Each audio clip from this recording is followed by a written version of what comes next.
Hello, Zanzi. Welcome to it as Hollywoodbets brings you GameON. It's Saturday afternoon. You know what that means? It means I, Caesar Mapena, I'm in the company of legends in James Kosana as well as Shane McGregor. Plenty to talk about in this week's show. Just let's get straight into it. Firstly, Kaizer Chiefs. Big return from Turkey where there was huge expectation. Big crowd in Bloemfontein, which is once again the case in them showing us their love for football and looking forward for the next season. And a huge side in Yanga, but the result, big for Yanga, but maybe disappointing for Chiefs, Jerry? Yes, I think for me, I cannot maybe get too much on the results to say I'm going to judge Chiefs the way they performed. I mean, they just came back from Turkey, maybe a little bit of fatigue and also maybe the altitude that they have to readjust coming to Mzansi, you know. But look, I think I cannot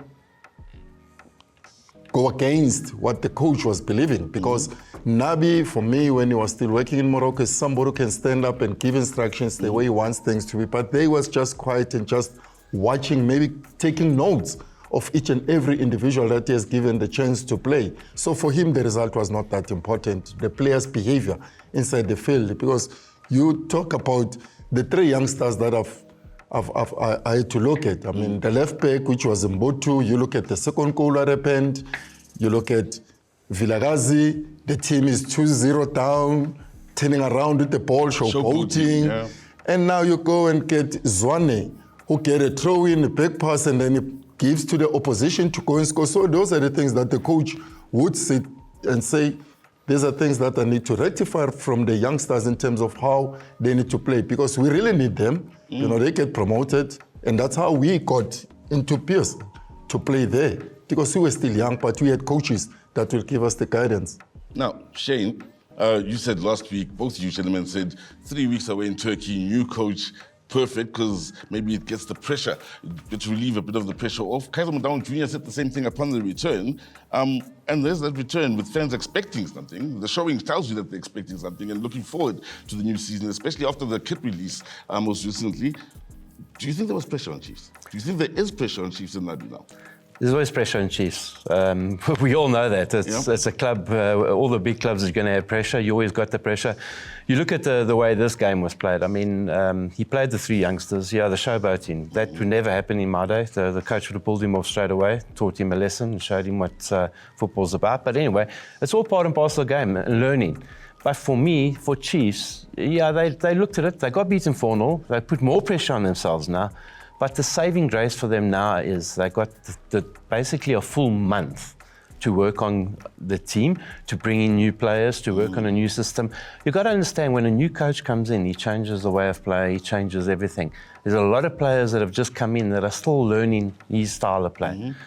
For me... And he's learning his players as well. Yeah, exactly. And for me, Yanga are a very, very good team. You know, if you look at the results against Sundowns, you look at where they are in Africa, they are a very, very good team. I think they took it too lightly. I'm talking about Chiefs, this game. But for me, I think there's a vast improvement to come, and hopefully there's vast improvement to come. Well, let's hope, and many Kaizer Chiefs fans will be hoping that, of course, will be the case. Now, gents, Maroma Callants have been in the news, of course, in the off-season. First was Dylan Kerr, same off-season, we haven't started the season as yet, is now Dan Malesela, who's taking over drama in the way of Maroma Callants. But what does that tell you about the upcoming season and where they're at right now? Jay, let's start. Well, for me, it's like, it's so difficult, you know. Every beginning of the season, we're looking at players that are coming in, players that are going out, but now it's more of the technical team. You go back to Sundowns, what happened with Sundowns, Falls, coming to Sundowns, you know, to be a technical a team member. Now we've got what's happening now.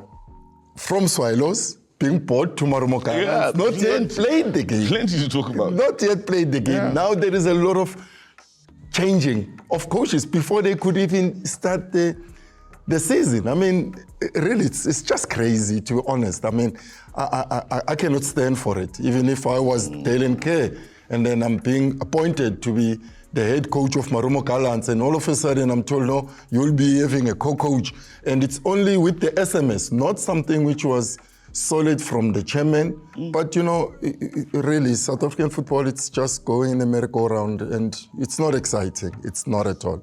just 3 weeks ago, Shane, you were telling me about you'd gone through Gellen's training session and spent some time with Kerr and telling me about his arrival back in South Africa 3 weeks ago. Yeah, 3 weeks ago, and I told you exactly then, 3 weeks ago, that there's trouble there, they're in big trouble. And you know what, when you got people coming in, you're a head coach, and all of a sudden you get told, no, you got a co-coach.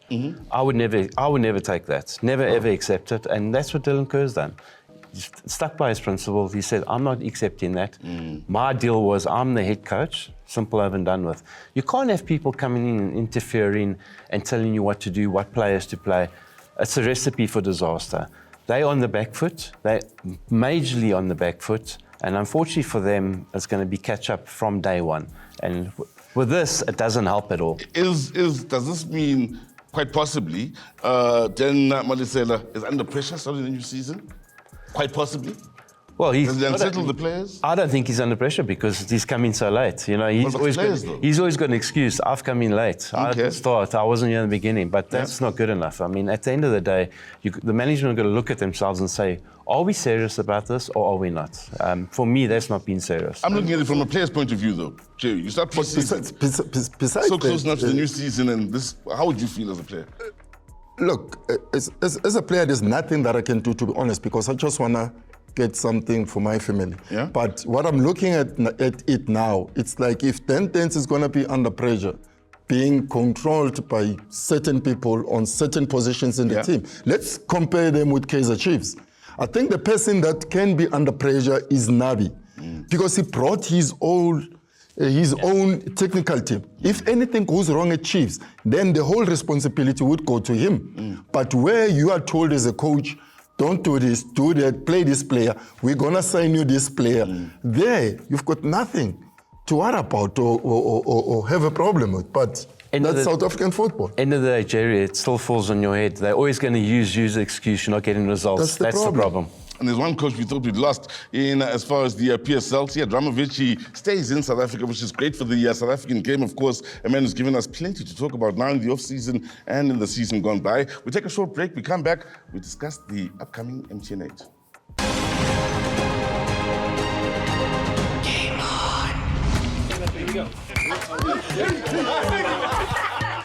Check these guys.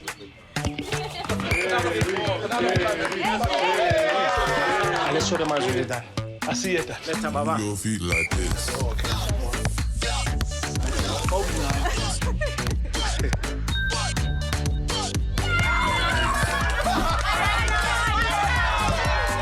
Let's see how you play. Your feet like this.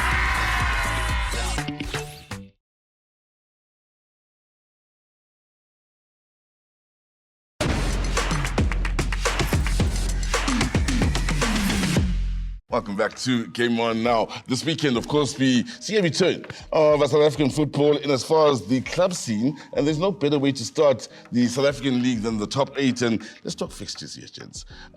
Pirates, 12 times winners in the way of the top 8. SuperSport United, 3 times winners, both seen as cup teams, or maybe Pirates cup teams over the years, or a cup team over the years. SuperSport, once seen as cup specialists as well. What a way to start the season, Jay.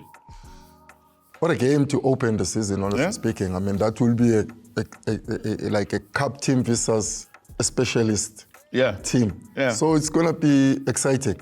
But if we just look at the news, we know everything about Pirates pre-season, but we haven't heard anything about SuperSport pre-season. So that's where you start looking and say, who's ready for this coming weekend? So for me, if I have to choose the winner, obviously I'll go with Pirates. Now, we all know, everybody knows about Pirates pre-season. They've watched Pirates, and for SuperSport, being an unknown factor, is that an advantage for them, Shane? Big advantage. Yeah, I think so. Of course you're going to say Pirates. Yeah. We all know. But, big advantage for them, you know, because if you look at it, Pirates don't know what to expect going into this game. Sundowns, I mean, SuperSport always do this every season. You know, they bring in players, they get rid of players, they bring in a few more, they play a few more youngsters, so you don't really know what to expect from them. If you look at history, they're normally slow starters in the beginning of the season. They always take a little bit of time to get going, to get gelling. It worries me because I think Pirates are more of a settled team. They've done a lot more, which we've seen, but never ever underestimate SuperSport. Never ever do that. You know, Gavin Hunter's very good at getting the best out of his players. He will have a team that's ready. He's not going to be going out there just to show the game. He's going to be out there to win. I love the fact that the top 8 goes back to the early 70s. And in your guys' careers, you also played in the top 8 in starting a season. Something about South African football and top 8, that's very unique to South African football. How important is it to start your season with the top 8 before the league gets underway, to get games under your belt and get momentum ahead of other teams that aren't in the top 8? Yeah, it's vital because if you look at, like for instance, Chiefs are not involved in this. Yeah. It gives them a little bit of time to get their house in order. So for me, I used to hate top 8 because I was always unfit. Off-season, I always used to be like Jerry is now, you know, more like I am now. But I always used to pick up weight, and I always used to struggle for the beginning up until the season really started.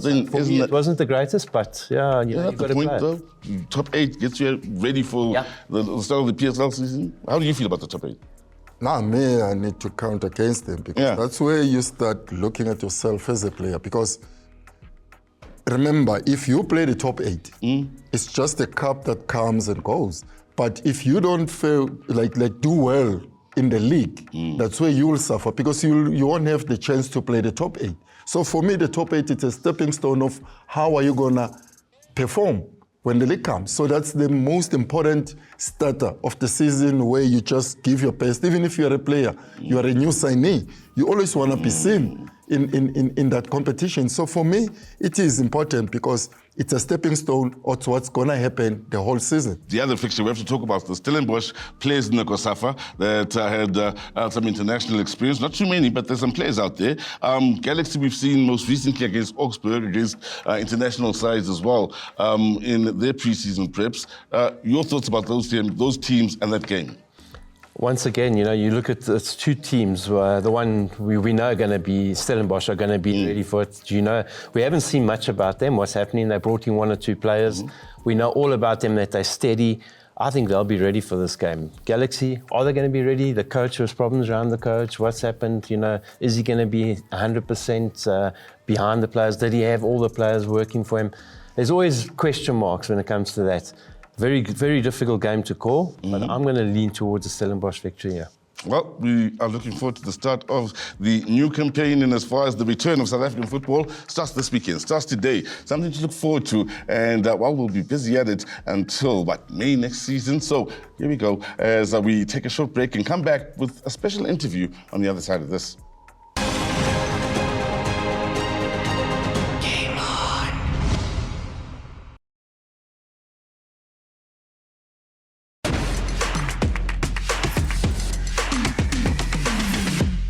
Welcome back now. As we promised you, big guest this weekend with, of course, the SuperSport United CEOs, Dan Matthews and Stan. Firstly, many will ask and wonder, maybe and have wondered over the years, what does a football CEO really do? What's your day-to-day dealings in as far as being CEO of a football club? My main job is to fight with my head coach. I can imagine, yeah. But like any business, I think the CEO has to preside over the entire business. So for me, obviously, it starts with the first team, making sure that the first team's healthy, that we preserve our PSL status, we're in a good position, both on and off the field. So that means working with the head coach, the technical team, the sports science and medical department in terms of the functioning of the first team to optimum levels, and then building on that around the team, sponsorship, the commercial side of the football club, the finances, the human resources, the administration, and then, drilling down deeper into the youth academy, our soccer schools. So there's the football pipeline pathway, and then there's the business pathway in terms of the commercial. And I've got a good team around me, so I think that's also the job of the CEO, make sure you've got a good team around me. And the majority of my staff have been with me between 15 and 23 years. So we're a close-knit family, and we kind of function well as a team. What you guys have done well over the years is add as to one of the, what I call it, is the big four in South African football, and I've called it for a long time, maybe over the last 20 years, and that's Sundowns, SuperSport in Pretoria, Kaizer Chiefs, Pirates here in Johannesburg. So you guys have added in that regard, but is that still the business model for SuperSport? Are you still looking to win the league and compete with those clubs? I think what's changed over the last few years, and I said it very vocally when COVID came, that the rift between the big three and the rest Big was four. well, for me, big three, you have to have respect. We're young as a football club. We became SuperSport United in 1997. In our short time, we've won 12 major trophies. So, of course, we're very proud of it. We hold the record amongst all PSL clubs, 24 consecutive top 8 finishes, which I'm very proud of, because when I joined the club back in 99-2000, we were in relegation with 8 games to go in the relegation zone. So the first job and most important priority for me was to make sure that we never get into that situation again and we preserve the PSL franchise status. And we've been able to do that, add trophies, but we're still a young club. So for Chiefs, Pirates and Sundowns, they're much more established clubs. They've got huge following and they've got massive, financial backing behind them. So that's not really realistic for us to look and now, especially post-COVID, and say we can go toe-to-toe with certainly Sundowns and Pirates over the past couple of years have shown in the league that they are the 2 leading teams on the field of play. But for me, there's no disgrace in being in the top 4. You look in the English Premier League, a team like Tottenham Hotspur, I was there when they won their last trophy when they were our partners in 2008. So 16 years they haven't won a trophy, but they're the 9th richest and biggest clubs in the world. And they add a lot of value as well. They add value, they've got a good fan base. So there's a lot of things to build on. What I don't want to ever disregard is our capacity to win trophies. Because we've won 12 trophies. 3 of them were league titles, 9 of them have been cups. We've been in another 9 cup finals, in addition to the 9 that we've won, including a Confed Cup final. So we've certainly got capacity as a club to have short bursts and a run, and a cup run. So for me, in terms of the business model changing, it will never change. I would never want to be in football without wanting to win stuff. But to be realistic and go toe-to-toe with Chiefs, Pirates, certainly Sundowns and Pirates in the league at the moment, we don't have that depth now.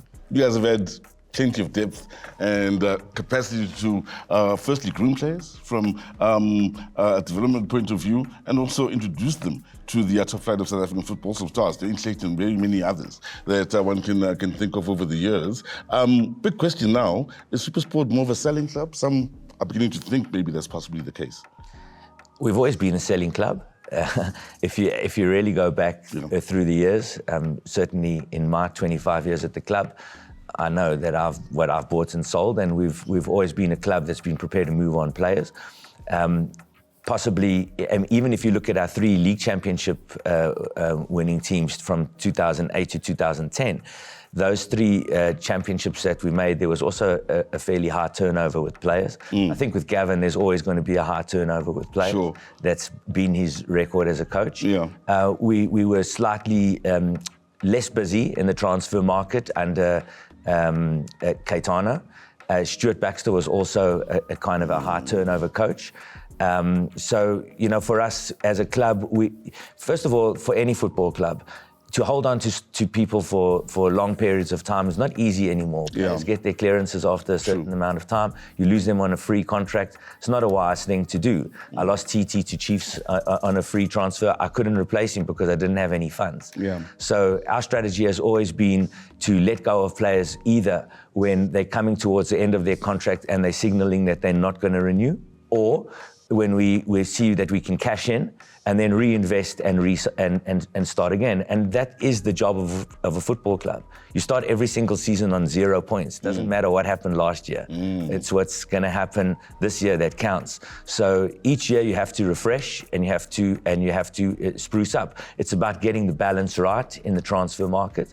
And I think, given our 24 top 8 finishes, that kind of consistency and stability hasn't been shown not by any club in South Africa, including Chiefs, Pirates and Sundowns. So, for me, I back my board and my chairman who have guided me and behind me and supported me in the transfer market with the 7 coaches that I've worked with at SuperSport. I've won trophies with 6 of the 7 coaches that we've worked with. So, that's a testimony to my staff and the rest of the infrastructure in the club that says it doesn't matter really who the head coach is, we have the capacity to deliver. But we haven't won a trophy now since 2019. And believe me, I remind Gavin every week. I'm sure you do as the CEO. Let's quickly talk about your ambitions for the upcoming season. Look, I want to win a trophy this year. There's a lot of talk in the market about our team and how young we are, et cetera, et cetera. But if you look at a potential starting lineup, let's say against Pirates on the weekend, Goss in goals as a Bafana keeper, Mobi as a Bafana right back, Slatswayo as a former Bafana centre back, Sanoka as one of the most experienced central defending campaigners, Lala K won titles with Sundowns as a left back, and Glover and Margaman, 2 of the best central midfield players in the country, Lungu, Zambian international right wing, Bradley Grobler, all-time record goal scorer in my club and 4th on the PSL all-time ranking, Jukumanja, Zimbabwe international, and Vincent Pule, left wing. Now, of those 11 players, Lungu and Grobler is what Gavin found when he came back here. So the other 9 players have been brought in as senior, experienced players, specifically handpicked by Gavin to be in the team. So from a CEO perspective, I feel we've given a lot of strength there. Where we're lacking is the depth, because when one of the senior players is out for an extended period of time, we don't really have the depth to carry on. We now start to turn to much younger players. We've been turning to DDC players, which in 2 ways is unfair. Unfair to the team and the coach, because he's not getting the same level, but also unfair to the youngsters to put pressure on them at an early age of their career. So what we're really going to try and do this season is A, win a trophy, but B, introduce 4 or 5 new players between the ages of 24 and 28, so that structure within the club, we'll have the youngsters, we'll have a few in a nice middle category who can either stay at the club for 3-4 years or have resale value that I can reinvest later, because I can't reinvest in the 11 players that I just mentioned now. I can maybe sell Margaman. Yeah. The other 10 are unsellable. Sure. So for me, it's very important as the CEO to look after the long-term health of the club as well. To sell a player like Chandra Campbell or Tapela Maseko, it's not what we want to do. I would have loved for them to have stayed with me for 4 or 5 years. But without a 5-year contract, those kids are going to leave me within 3 years, and I'm not going to be able to reinvest. So what we've been able to do now is give Gavin a base of 11 senior, 12 senior players that he really can trust and rely on. And then this sprinkling of good youngsters, which now he has to elevate their status so that they either become regulars or good sale opportunities. Now, he did that fantastically well with Maseko in the first year. He gave him the game time that gave us the space to sell him. Last year, he gave Chandra Campbell nearly 1,900 minutes as an 18-year-old in the season. So for us, if we can get our youngsters to 1,000 minutes and more, picking up experience, by the time they get to 23, 24, and they've got 4,000 or 5,000 PSL minutes under their belt, then they're sellable or they're keepable. So that's going to be the strategy this year. Win a trophy and kind of recalibrate the squad into a better age bracket. I'll tell you what, you just took me on a trip down memory lane. Back in the day, for any youngsters watching, PROs used to be able to sell a game and tell you about their players and their stars right through the starting 11. And I've never heard a CEO just name straight 11 players the way you have. Love your commitment to the club. I'd like to congratulate you for the work over the years and wish you luck again for the upcoming season. And thank you so much for your time, Stan. Thank you. Thank you very much.